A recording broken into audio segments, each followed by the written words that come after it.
32? 39. 39, okay. Okay. So you're gonna start, or how are we doing It this? has started.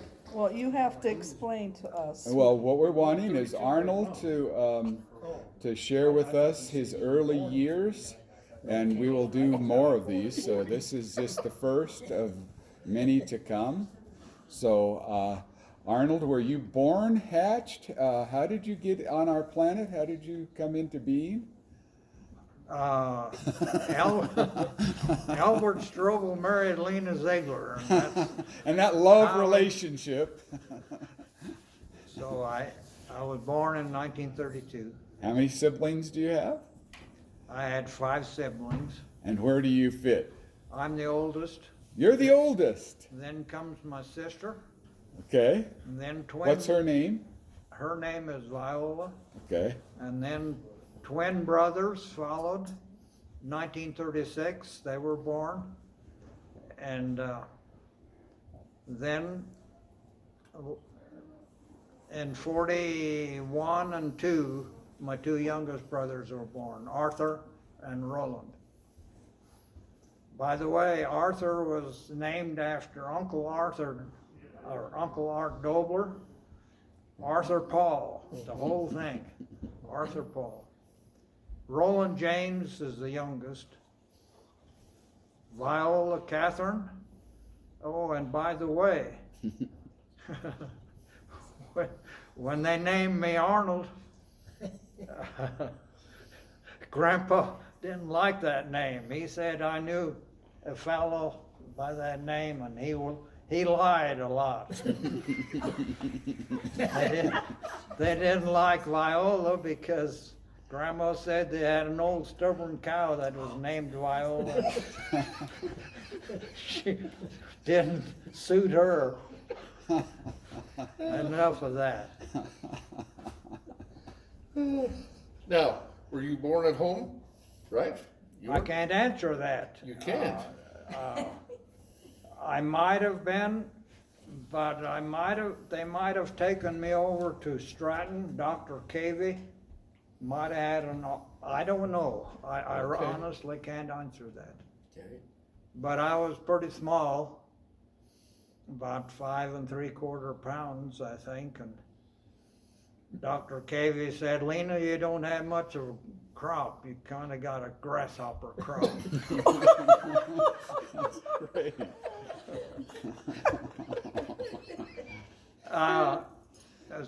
As far as church goes, our previous brick church building was built in 1928, and I think Reverend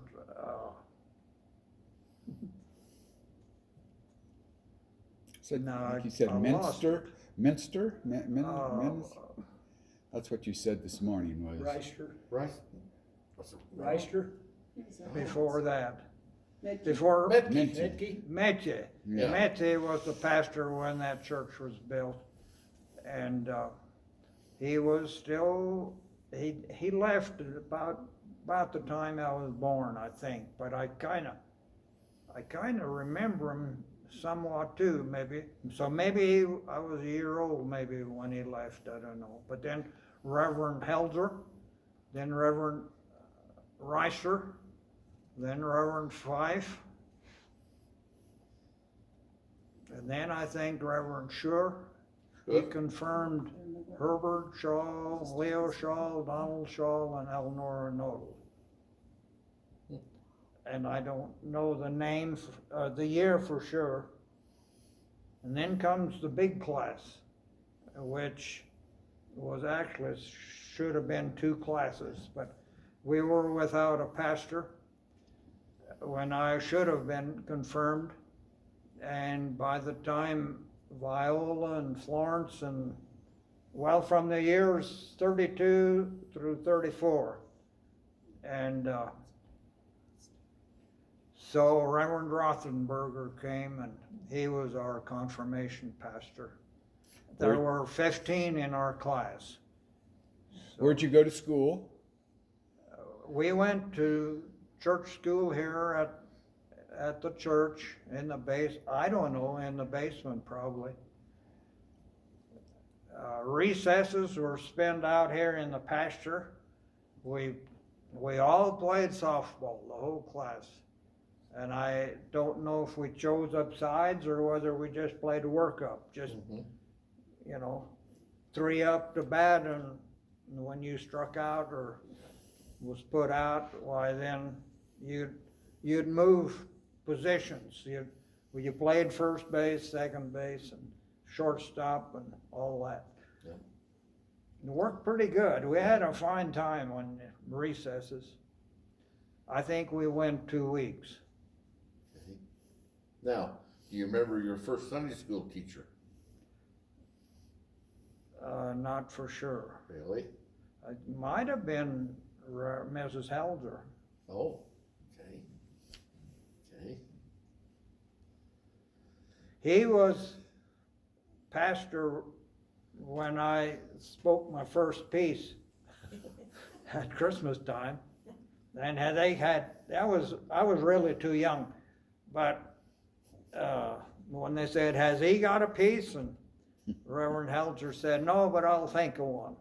So he came up with 4 lines.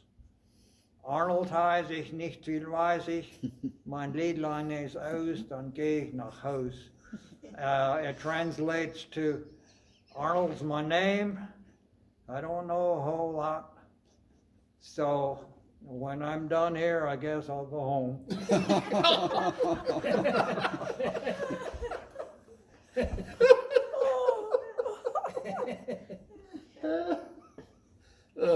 Tell us more about your parents. My parents were, my father was Albert Strobel. He married Lena Ziegler, which they both grew up in the Lutheran church when, in 1890, when that church started. And they continued going there until the Congregational church was started in 1911. And there were quite a few charter members that came over to the Congregational church. However, my grandfather, Strobel, and grandmother, they were not charter members. They remained another year down in the Lutheran, or up at the Lutheran church, I guess. And then they joined the Congregational church because, for one reason, his brother was a charter member, and there were quite a few charter members that started. And I will say this, it caused quite a bit of bad feeling in some families, but in the Ziegler family, it was an issue. Grandfather didn't appreciate that 5 of his daughters, no, 4. 4 of his daughters joined the Congregational church. But grandmother spoke up and she said, yeah, I'm not all for it completely either, but you've got to let the girls marry who they want to, where they want to go. So he relented. He gave in, and there was good relationships.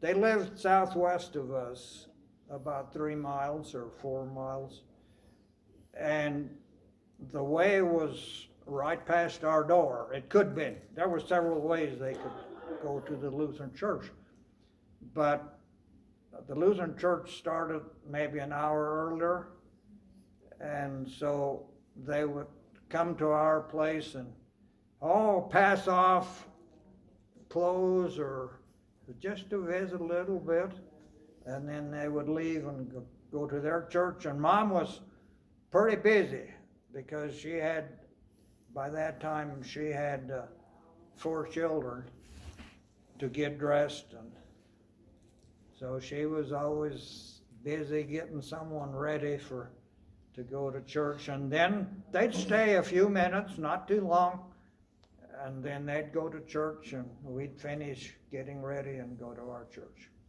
I do remember one thing about the bells in the two churches.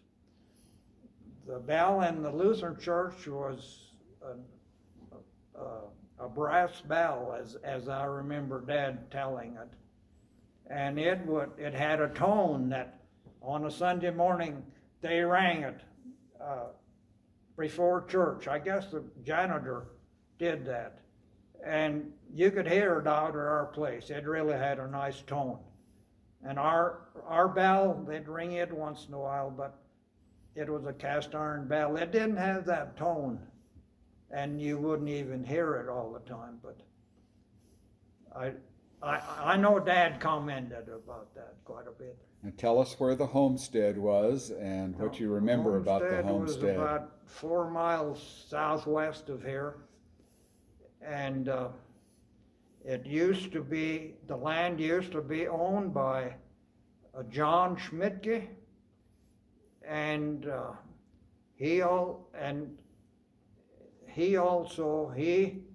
whole Schmidtke family came from Russia, and they went to the Lutheran church. John and Sam were 2 sons, and I never knew the father. I think his name was Samuel also, but the mother lived on a little place about a quarter mile west of where Reuben lived later, which had also, Reuben Meyer, which had also been where Sam Jr. Schmidtke lived. And John Schmidtke bought 2 quarters, or well, the north and south quarters of a half section, which my granddad Strobel bought from John Schmidtke. And so granddad had bought that land. But granddad also homesteaded over here where Leland lives, and bought the half section where Uncle John lived. I don't know how they the Uncle Ted's quarter, which was the southeast quarter that Leland farms now, and it had been bought by the Nodal family, but that was a time when land was about $40 an acre, and they bought quite a bit of lands. Dave and Jim they bought a whole section out where Louis Verbiest lived later. And I lost my train of thought. Well, let's talk about German and English. You probably Germany? German and English. Oh, you German probably and English. You learned German first. Yes, which was also the language in the Lutheran church at first, and then our church was started in 1911, the Congregational Church, and it was all in German, both churches, until later. When did it turn to English? When? I can't say for sure, but in the early 40s, I would say. My mom was the first one that didn't speak German. The Lutheran Church started English 3 to 5 years earlier, maybe. We didn't actually get English until when Reverend Schaefer was here, when he came, which was 1953, 52 perhaps. And at that time, we had 1 Sunday a month English, 3 Sundays German. And Grandpa Strobel, for one, of course there were many others felt the same way.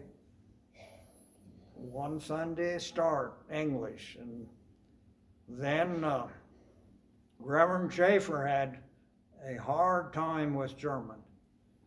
He grew up in a German family down in Rocky Ford, Colorado, but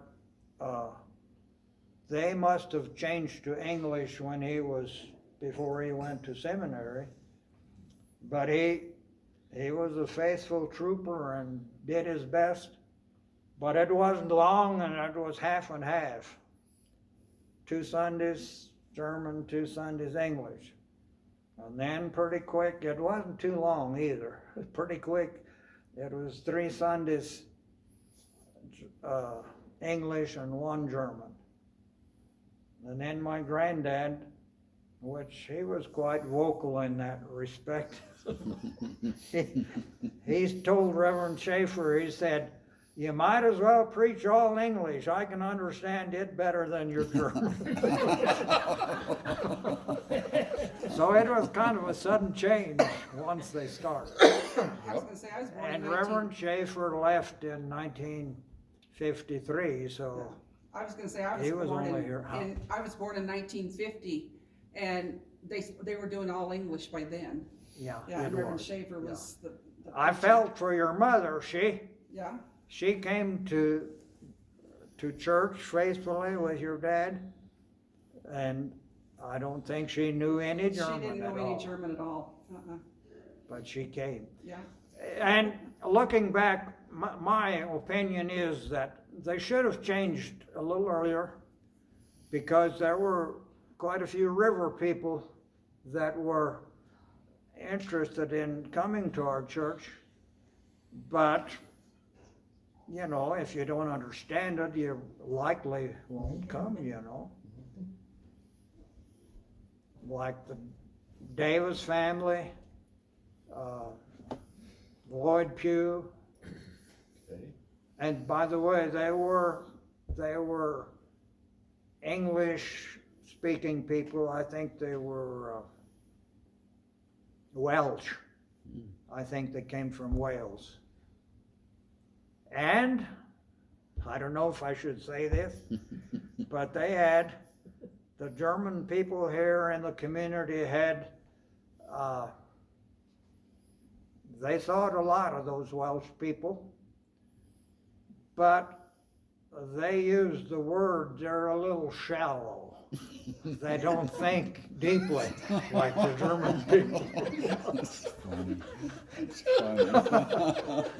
But later on, my Uncle Jake and Dad were discussing that, and Uncle Jake said, you know, Germans kind of had a lofty idea about themselves.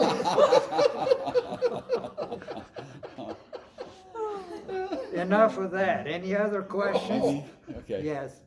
Well, I've heard, do you think it's true, German-speaking people were inclined right as the war came on. They saw how our country was treating the Japanese, and now World War II has a stigma toward German people, and they tried to muzzle the language so they wouldn't be identified. Otherwise, they were Well, blending well. I easier think than I think World War I, it was more of an issue than Oh. World War II.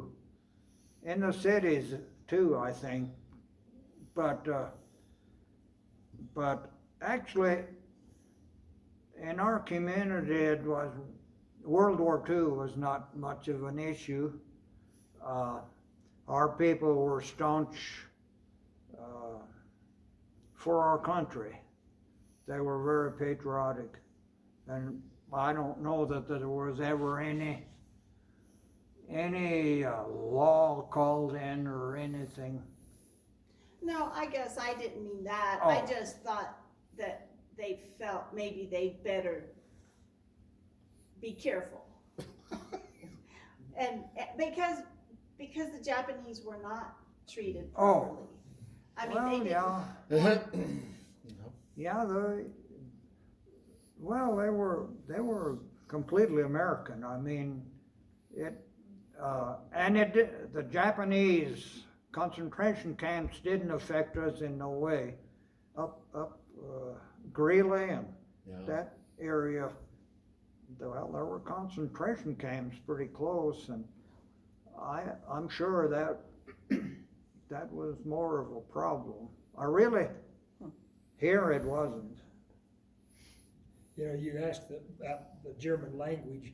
I mean, when we communicated with Grandpa and Grandma, it was German because, you know, grandmas, they didn't know a lot of English. Grandpas were, because they had to do business in town and stuff, so English went better for them. But yeah, when us kids communicated, I mean, we pretty much did everything in German. And then when I started school, I mean, I knew English, but wasn't great, you know. So, I mean, I know I had to stay in from recess because I talked too much German in school at first, you know. So that was one way of kind of breaking me from jabbering so much German with the rest of the kids, you know. So we were supposed to get with the program. It's funny how that English, you know. German in the homes, that just, I mean, Stayed. at home we were German. Correct. In school we were English once we went. But I wondered sometimes how my parents, a generation before, how did they really, I mean, it was strictly bilingual. During the week was a German life. If they visited neighbors, they were all pretty much German. There were a few English neighbors, but when we went to church, we were German. The homes were German, but my parents went to English school. I mean, there was English during the week, German on Sunday. I mean, more so than by the time I came along. After we had started school, we turned English pretty fast. And I remember Lady Adolph saying that in their home, they decided not to teach their children German.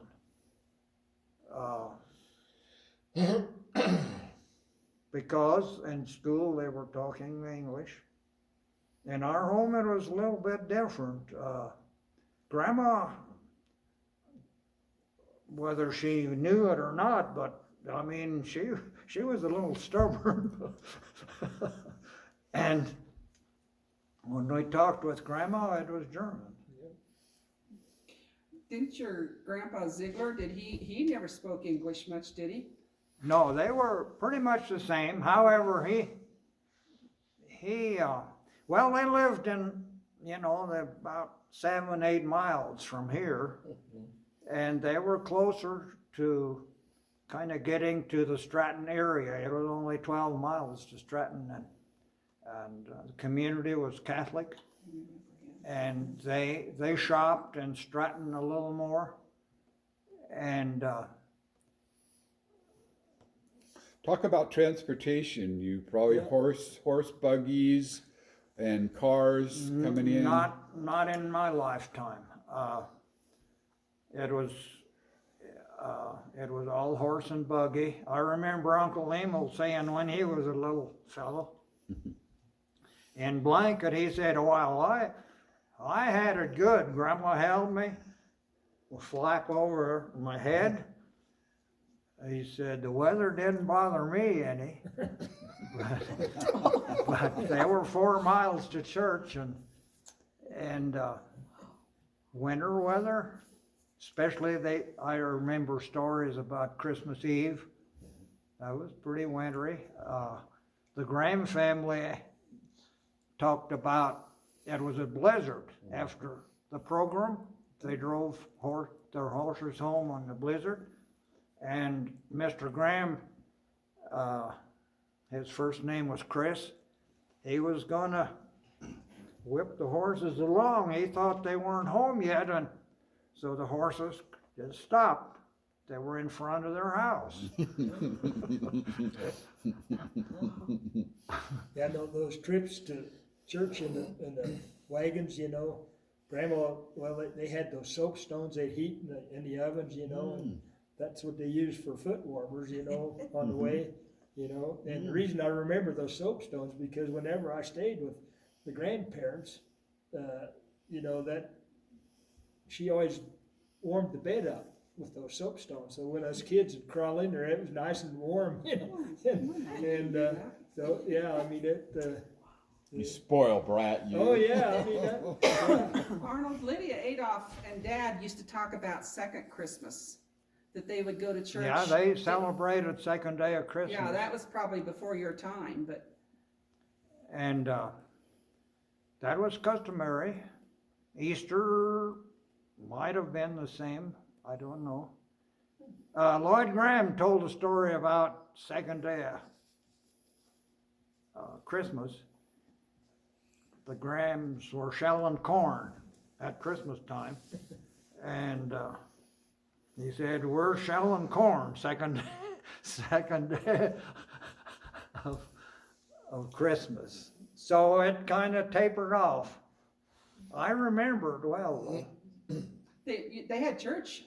Dad always said they went to church Christmas Eve, and then they went Christmas Day, and then they went second Christmas Day. Yeah, I suppose. Gee whiz. I suppose that's What right. is second Christmas? It's like an Amish, they still do it. And it was the day after Christmas and they still celebrated it. And I don't know what they did, but I know my Aunt Frida talked about it and Lydia Adolph talked about it and Dad told us about it, second Christmas. And that's why we do this, is to remind us of, Pardon? we've lost a lot from, That's true. I mean, That's true. obviously we don't do the horses and all of that, and we don't farm with the horses, and it's all, everything has changed so much that to remember it, this is the only way we can. The horses were very important, but when tractors started to come in, they were really quite cumbersome. The Strobel, Just huge, you just mean big. yeah, no turning brakes. On the front, there was, no turning brakes and not much of a skid rim, just a little, maybe 2 inches. And Mr. Daffer, he lived in the store, Daffer store, and that ground was really sandy. He said, that old Hart Par, when he gets a post in his eye, he'll break it off. I mean, you just couldn't turn. The only way you could turn them was throttle them down, and so you'd go real slow and you'd kind of inch around. For weeding corn, they'd put on a rim about 4 inches, and that would hold it. The tractor would run on the top of the ridges. And the Wallace was kind of a narrow gauge. Wheels were narrower together than the Hart Par. Hart Par, you straddle 2 ridges, and or 2 rows. You'd straddle 1 complete ridge, I think.